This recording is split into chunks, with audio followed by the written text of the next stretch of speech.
Hello everyone, my name is Akion Larry Dele and welcome to the fifth session of the Future Energy Leaders Club. So today we'll look at the four main part of electric power supply, which is the generation, the transmission, the distribution and the consumption. We'll dwell on the transmission equipment, transmission losses, distribution losses, and the science behind distribution and the different kinds of distribution networks that we have.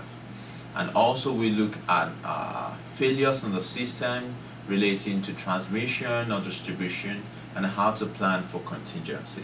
And so this will round up overview session of electric power supply before we go into the social part of discussing what the problem is, how it affects people daily in Nigeria, and what the solution should be for Nigeria in terms of renewable energy sources and your own ideas of power generation. We'll start again with to give you an overview. And so you can see they are actually numbered. So there's actually a picture depicting the overall energy generation concept, and the first is the generating stations, and so is the one highlighted in number one.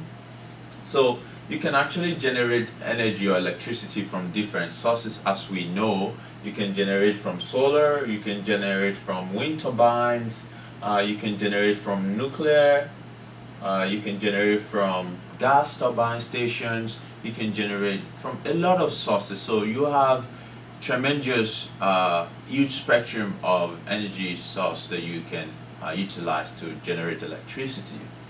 And from this generating station, the power gets transferred or transmitted using the transmission line. So the transmission line is very important in taking the bulk of the energy produced in a particular location to transmit it to different locations.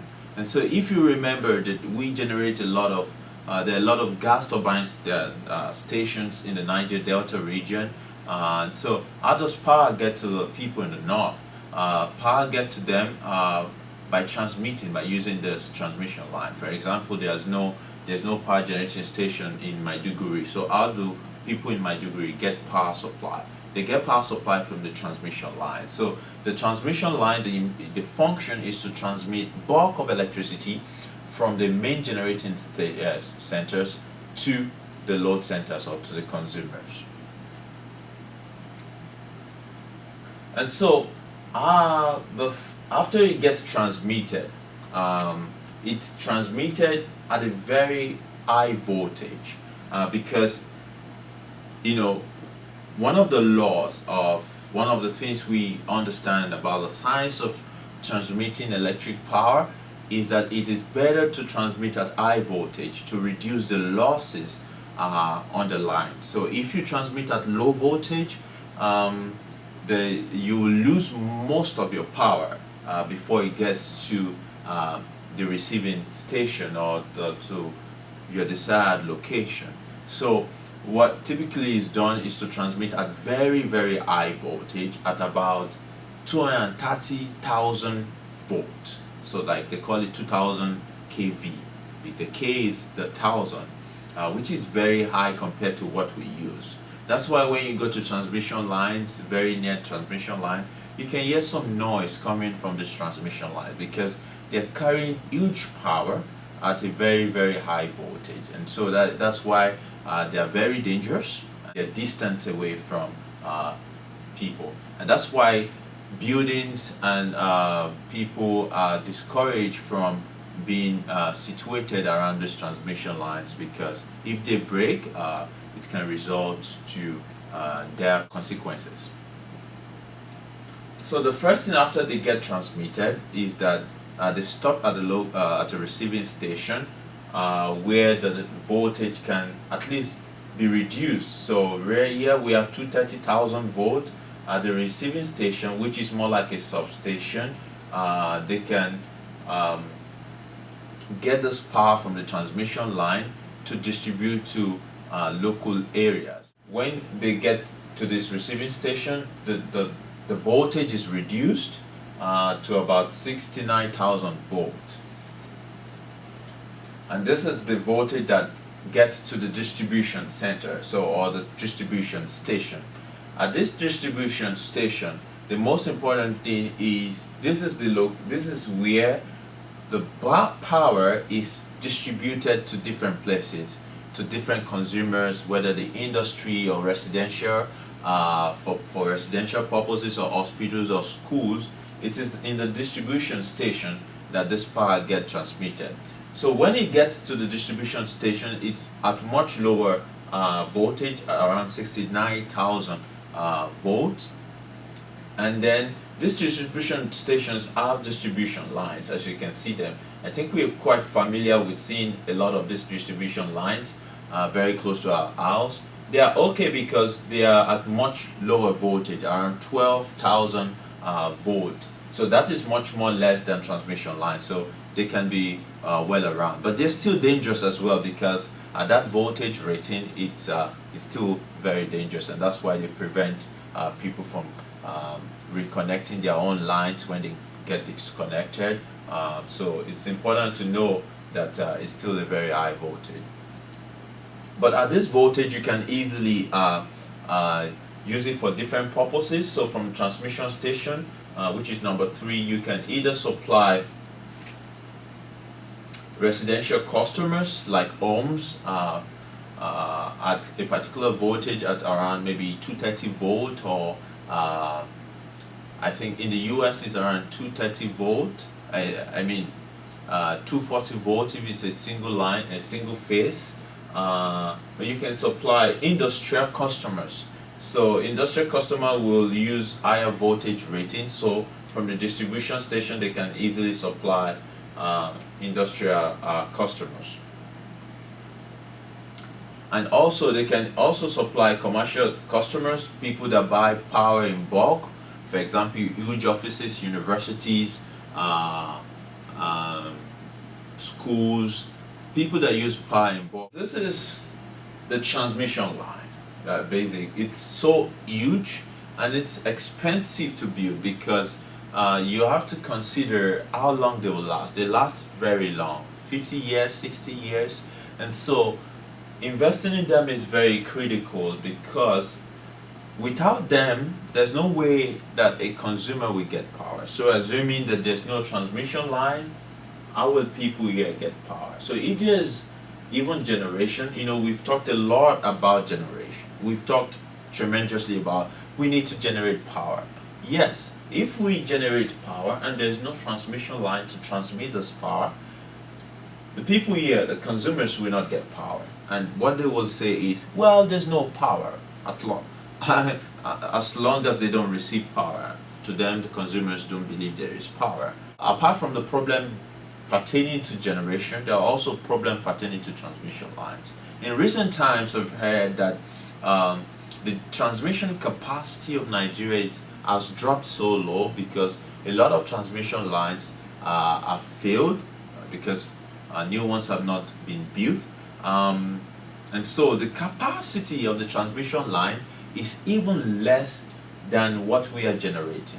So we're generating about 4,000 megawatt, and the transmission line can only take 3,000 megawatt. And so what it means is that even though we're generating 4,000 megawatt here, we can only transmit 3,000 on this system or on the transmission line. And that is more reason why the consumers will only see 3,000 megawatt.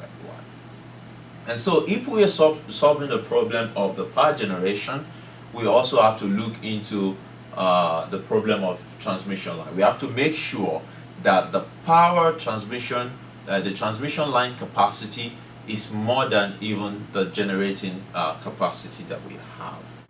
So a lot of system relates to the transmission line. Apart from building these huge transmission towers, the cables are very important, and also some other equipment like substation equipment, transmission voltage transformers, high step-up transformers that are used to step up the voltage from generating stations to the voltage rating of the transmission line. They are very important. So these are the two main networks.